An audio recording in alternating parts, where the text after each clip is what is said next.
श्री शिवाय नमस्तुभ्यम। हर हर महादेव। दोस्तों, आप सभी लोग जानते हैं कि 17 नवंबर 2024 यानी रविवार को मार्गशीर्ष महीने का रोहिणी व्रत पड़ रहा है। और दोस्तों, यह जो रोहिणी व्रत है वह मार्गशीर्ष महीने में पड़ने वाला सबसे बड़ा रोहिणी व्रत है, क्योंकि यह मार्गशीर्ष महीने में पड़ रही है और इसी दिन किया जाने वाला 5 हरे मूंग के दाने वाला उपाय कभी विफल नहीं जाता है, जिसका बहुत ही बड़ा और विशेष महत्व होता है। और ऐसा दिन पूरे साल में सिर्फ एक ही बार आता है। और दोस्तों, आप सभी लोग जानते हो कि मार्गशीर्ष महीने के रविवार रोहिणी व्रत का अगर सबसे बड़ा कोई उपाय है तो वह 5 हरे मूंग के दाने वाला उपाय है। अगर आपने भी इस महीने में यह उपाय नहीं किया है तो इस उपाय से चूकना मत दोस्तों। तो दोस्तों, इस मार्गशीर्ष महीने के रविवार रोहिणी व्रत के दिन आप लोगों को इस 5 हरे मूंग के दाने वाले उपाय को जरूर करना है। अगर आपने मार्गशीर्ष महीने की रोहिणी व्रत के दिन इस वाले उपाय को कर लिया तो आपको इस उपाय को करने का वह फल मिलेगा जिसकी आपने कभी कल्पना भी नहीं करी होगी। इसीलिए आप लोग इस वाले उपाय को एक बार जरूर कर लेना, ताकि आप लोगों के हाथ से यह मौका ना जा सके और आपको इस उपाय को करने का फल मिल सके। दोस्तों, यह उपाय पंडित जी ने अपनी अभी की ही शिव महापुराण की कथा में बताया है, जिस उपाय को आज हम आपको बहुत अच्छे से समझाने वाले हैं। इस वीडियो को देखने के बाद इस उपाय को समझने के लिए आपको कोई और वीडियो को देखने की जरूरत नहीं पड़ेगी। तो चलिए दोस्तों, उपाय को शुरू करते हैं। देखिए दोस्तों, यह उपाय मार्गशीर्ष महीने के रविवार रोहिणी व्रत के दिन इतना खास होता है, इतना महत्वपूर्ण होता है। देखा गया है कभी कभी बड़े बड़े पूजा पाठ अनुष्ठान से जो मनोकामना पूर्ण नहीं होती है, वह मार्गशीर्ष महीने के दिन एक छोटे से उपाय करने से ही आपकी मनोकामना पूर्ण हो जाती है। और बहुत सारे लोगों ने इस उपाय को किया भी है और उनको इस उपाय को करने का फल भी जरूर मिला है। अगर आप लोग भी इस उपाय को करना चाहते हैं तो आप इस उपाय को पहले अच्छे से समझ लेना, सुन लेना, उसके बाद करना। आपको इस उपाय का फल जरूर मिलेगा और इस उपाय को कर लेने से आपके घर में चाहे किसी भी प्रकार का दुख और समस्या क्यों ना चल रही हो, आपको उसका कारण भी नहीं पता है कि भाई यह समस्या किस कारण से चल रही है। उसका कुछ भी कारण हो सकता है, जैसे कोई दोष हो सकता है या किसी भी तरह का मंगल दोष भी हो सकता है। तो इस दिन आप लोगों को 5 हरे मूंग के दाने वाला उपाय कर लेना है। यह एक ऐसा उपाय है जिस उपाय को अगर किसी विशेष दिन पर किया जाए तो उस विशेष दिन का फल तो हमें मिलता ही मिलता है, पर हमने उस दिन पर इस उपाय को किया है तो हमें उससे भी बड़ा फल मिलता है और फल बहुत जल्दी मिलता है, क्योंकि आप इस उपाय को बहुत ही बड़े और विशेष दिन पर कर रहे हो। तो चलिए अब उपाय के बारे में बात करते हैं।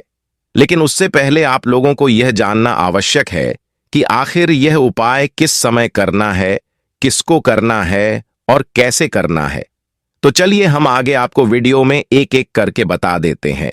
लेकिन उससे पहले अगर आप लोग हमारे चैनल पर नए हैं तो हमारे चैनल को सब्सक्राइब कर लेना और इस वीडियो को लाइक करके कमेंट बॉक्स में श्री शिवाय नमस्तुभ्यम ओम नमः शिवाय जरूर टाइप कर देना। तो दोस्तों, इस 5 हरे मूंग के दाने वाले उपाय को हमें इस रविवार रोहिणी व्रत के दिन कैसे करना है, किसको करना है, किस समय करना है और कहां पर करना है, यह सारे सवालों के जवाब आपको इस वीडियो में मिल जाएंगे। और जो यह वीडियो देखेगा उसको 5 हरे मूंग के दाने वाले उपाय को जरूर करना चाहिए, क्योंकि इस दिन 5 हरे मूंग के दाने का भी बहुत ही बड़ा और विशेष महत्व होता है। और जब बात आ जाए 5 हरे मूंग के दाने की, तो यह सोने पे सुहागा वाली बात हो जाती है। और यह इस मार्गशीर्ष महीने के रविवार रोहिणी व्रत का एक बहुत ही बड़ा उपाय हो जाता है। तो अब दोस्तों, इस 5 हरे मूंग के दाने वाले उपाय को आखिर करना किसको है, सबसे पहले हम लोग वह बात जान लेते हैं। तो देखो, घर की जो बड़ी माताएं बहनें होती हैं, उन माताओं बहनों में से कोई भी एक बड़ी माता बहन इस वाले उपाय को कर सकती है। और दोस्तों, अगर आप चाहे तो अपने घर में से सभी सदस्यों को भी इस उपाय को करवा सकते हैं। अगर किसी व्यक्ति की खुद की कोई मनोकामना है, खुद की कोई दुख और समस्या है जो कि वह अपने लिए इस उपाय को करना चाहता है, तो वह खुद अपने लिए भी कर सकता है।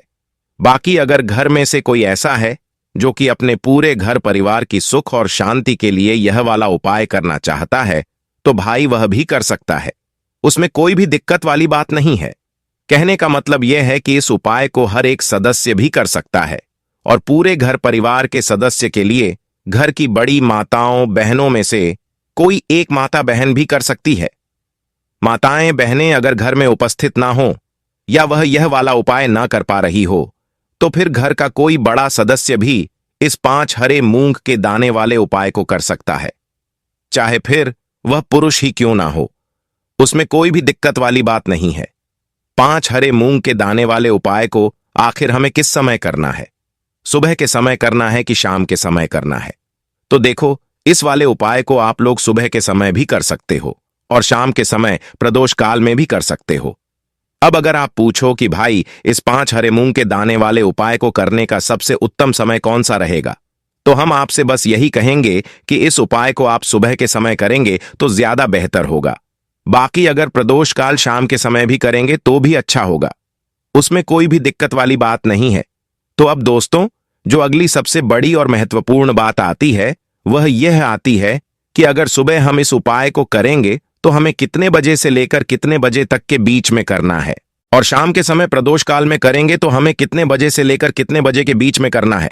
तो देखो, सुबह जितनी जल्दी हो सके आप उपाय को करने की कोशिश करना। बाकी अगर किसी कारणवश लेट भी हो जाओ, थोड़ी देर भी हो जाए, तो 10 या 12 बजे तक भी आप उपाय कर लेना, पर 12 बजे से ज्यादा देरी ना हो, इस बात का ध्यान रखना। उसके बाद में अगर शाम के समय प्रदोष काल की बात करें, प्रदोष काल का जो समय होता है वह शाम के 6 बजे से शुरू हो जाता है। मतलब शाम के 6 बजे से लेकर 7 बजे के बीच का जो समय होता है, यह समय प्रदोष काल का समय होता है। पर अभी जो मौसम चल रहा है, इस मौसम में शाम बहुत देरी से होती है, तो आप इस उपाय को 7 या 8 बजे के बीच में भी कर सकते हो। मतलब शाम के 6 बजे से रात 8 बजे के बीच में आप कभी भी इस वाले उपाय को कर सकते हो, उसमें कोई भी दिक्कत वाली बात नहीं है। देखिए, कल रविवार की रोहिणी व्रत है। सबसे पहला उपाय जो होगा वह 5 हरे मूंग के दाने वाला उपाय होगा। बहुत ही अच्छा उपाय है। यह उपाय भी आपको रोहिणी व्रत पर करना है। मात्र 5 हरे मूंग के दाने आपको लेने हैं। हरे मूंग के दाने खंडित नहीं होने चाहिए, विशेष इस बात का ध्यान रखना है। देखो, हमेशा ध्यान रखना, हरे मूंग के दाने जब भी भगवान शिव जी के निमित्त हम उपायों में उपयोग करते हैं तो यह हमारे घर के ज्ञान, बुद्धि, विवेक को भी बढ़ाते हैं। यानी कि हरी चीज जो है वह बुध ग्रह से संबंधित होती है, और बुध ग्रह जो है बुद्धि, ज्ञान, विवेक के प्रधान लायक है। आपका व्यापार अगर ढंग से नहीं चल रहा है तो भी आप यह उपाय कर सकते हैं। देखो कैसे करना है, समझना। देखिए, सबसे पहला जो हरा मूंग का दाना है वह आपको भगवान शिव जी के सीधे तरफ, जहां पर गणेश जी का स्थान होता है, हम सभी को पता है, वहां पर गणेश जी के स्थान पर आपको पहला हरा मूंग का दाना रखना है। उसके बाद आपको ओम गम गणपतये नमः या श्री गणेशाय नमः का 11 बार जाप करना है और हरा मूंग का दाना रखना है। अब आपको तांबे के पात्र के अंदर जल लेना है और उसमें से थोड़ा सा जल आपको गणेश जी वाले स्थान पर अर्पित करना है। अब जो दूसरा हरा मूंग का दाना है वह आपको माता अशोक सुंदरी वाले स्थान पर रखना है। उसके बाद तीसरा हरा मूंग का दाना है वह आपको कार्तिकेय जी वाले स्थान पर रखना है। अब जो चौथा हरा मूंग का दाना है वह नंदी जी है, जो सीधा पैर उठा हुआ रहता है। वहां पर अपनी कामना करते हुए आपको चौथा हरा मूंग का दाना नंदी जी के सीधे पैर के वहां पर अर्पित कर देना है। अब 5वां हरा मूंग का दाना जल के पात्र के अंदर डालना और भगवान शिव जी के शिवलिंग पर बुद्धेश्वर महादेव के नाम से अर्पित कर देना। बस इतना सा उपाय करना है। आपके जीवन में अगर आपके बच्चे जो हैं बुद्धि, ज्ञान, विवेक की उन्हें कमी है, अगर बच्चे यह उपाय कर सकते हैं तो बहुत ही अच्छी बात है। व्यापारी भी यह उपाय कर सकते हैं, क्योंकि व्यापार की वृद्धि के लिए भी बुध ग्रह का मजबूत होना बहुत जरूरी होता है। तो इस प्रकार से यह उपाय आप कर सकते हैं। सुबह से लेकर के रात्रि तक जब आपकी इच्छा हो तब आप यह उपाय कर सकते हैं। यह हो गया पहला उपाय। अब हम दूसरे उपाय की बात करते हैं। यह उपाय तुलसी जी की लकड़ी से दीपदान करने का है। देखो, मार्गशीर्ष का पवित्र महीना चल रहा है, दीपदान का विशेष महत्व होता है, तो इसीलिए आपको दीपदान करना है। मार्गशीर्ष महीने का रविवार रोहिणी व्रत तुलसी जी के पूजन के लिए विशेष होता है। लेकिन आज का यह जो उपाय है वह सबसे ज्यादा सर्वश्रेष्ठ है। कहते हैं कि 1000 दीपक लगाने से अच्छा है एक दीपक लगाओ, लेकिन शुद्ध दीपक लगाओ। उसी प्रकार से हम 1000 दीपक नहीं लगाएंगे। भले दीपक हम एक लगाएंगे, लेकिन वह दीपक शास्त्रों के अनुरूप लगाएंगे। तो देखो आपको क्या करना है। तुलसी जी की जो लकड़ी होती है, जो सूख जाती है, उस लकड़ी में से आपको थोड़ी सी लकड़ी निकालनी है। अगर गिरी हुई लकड़ियां हैं तो गिरी हुई लकड़ियां ले लीजिए, नहीं तो जो सूखी लकड़ी होती है वह आपको तोड़ लेनी है। उसके बाद क्या करना, जैसे कि बहुत जगह क्या होता है कि तुलसी के जो बीज होते हैं, मंजरी होती है, वह भी उग जाती है। तो मंजरी आप निकाल लें और उसकी जो डंडी होगी उसका भी उपयोग आप कर सकते हैं। मात्र एक डंडी आपको लेनी है। अब यहां पर समझना, एक माटी का दीपक लेना, उसके अंदर घी भरना। अब ये जो लकड़ी है, लकड़ी के ऊपर आपको लंबी बाती होती है, उसको पूरी लपेटनी है। उसके बाद ये जो बाती है और जो लकड़ी है वह आपको घी में डुबो देनी है और इसका दीपक तैयार करना है। देखो, मार्गशीर्ष महीने के रविवार रोहिणी व्रत पर तुलसी जी की लकड़ी का दीपक सबसे ज्यादा सर्वश्रेष्ठ माना जाता है। कहते हैं कि इससे जन्म जन्मांतर के पाप नष्ट हो जाते हैं। करना क्या है, आपको यह दीपक आपके घर में भगवान विष्णु के फोटो के सामने अर्पित करना है।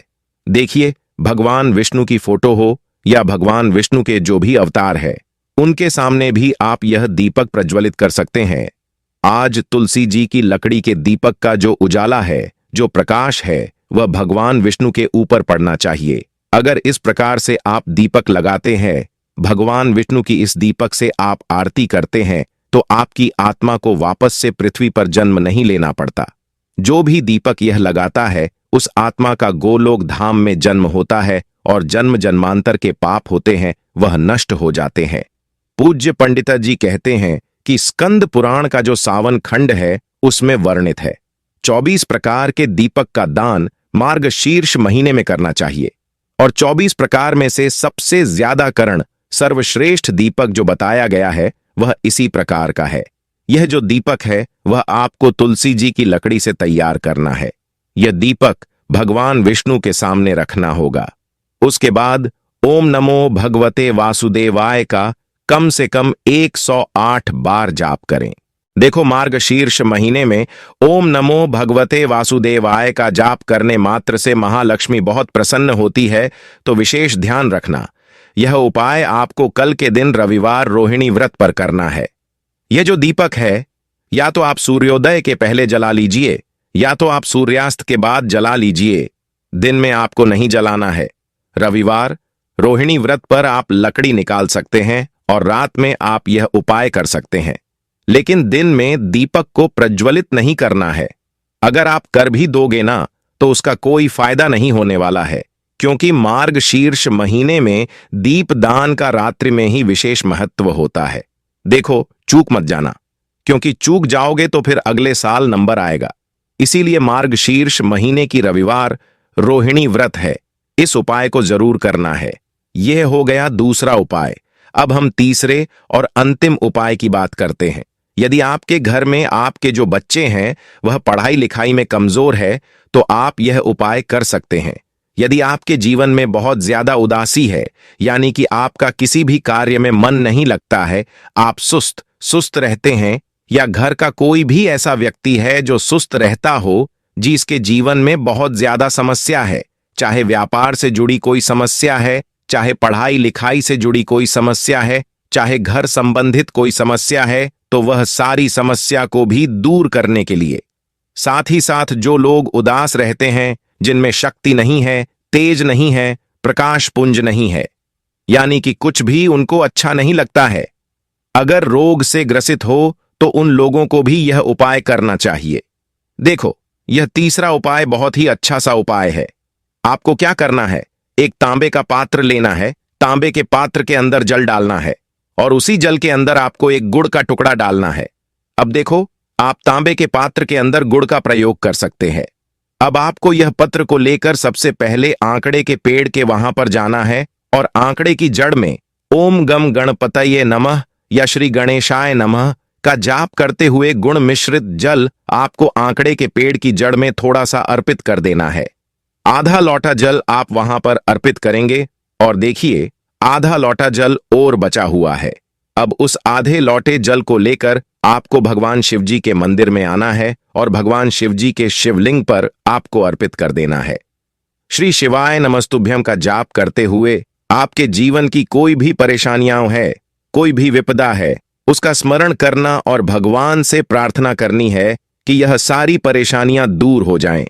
देखिए, यह जो उपाय आप करोगे तो विशेष ध्यान रखना, जो आंकड़े का पेड़ होगा वह पूजनीय पेड़ होना चाहिए, यानी कि जो मंदिर में लगे रहते हैं, जिनकी लोग पूजा करते हैं, वह आंकड़े के पेड़ के वहां पर जाकर के आपको यह पूजा करनी है।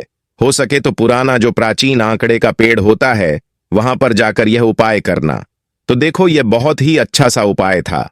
आपकी जो भी परेशानियां हैं वह आपको आंकड़े के पेड़ के वहां पर गजानंद यानी कि भगवान श्री गणेश जी से आपको बोलनी है। साथ ही साथ वही परेशानी आपको महादेव के मंदिर में जाकर के भगवान शिव जी से भी बोलनी है। तो यह हो गया रविवार रोहिणी व्रत के दिन का तीसरा उपाय। हमने आपको आज के इस वीडियो में 3 विशेष उपाय बताए हैं। तीनों में से जो भी उपाय आपको करना है वह उपाय आप कर सकते हैं। विशेषकर तुलसी जी की लकड़ी का दीपदान वाला उपाय तो करना ही करना है। तो दोस्तों, यह थे पूज्य पंडित जी द्वारा बताए गए कुछ बहुत ही खास उपाय। अगर आपको जानकारी अच्छी लगी हो तो वीडियो को लाइक और चैनल को सब्सक्राइब करें। मिलते हैं फिर एक नए वीडियो के साथ। हर हर महादेव। ओम नमः शिवाय।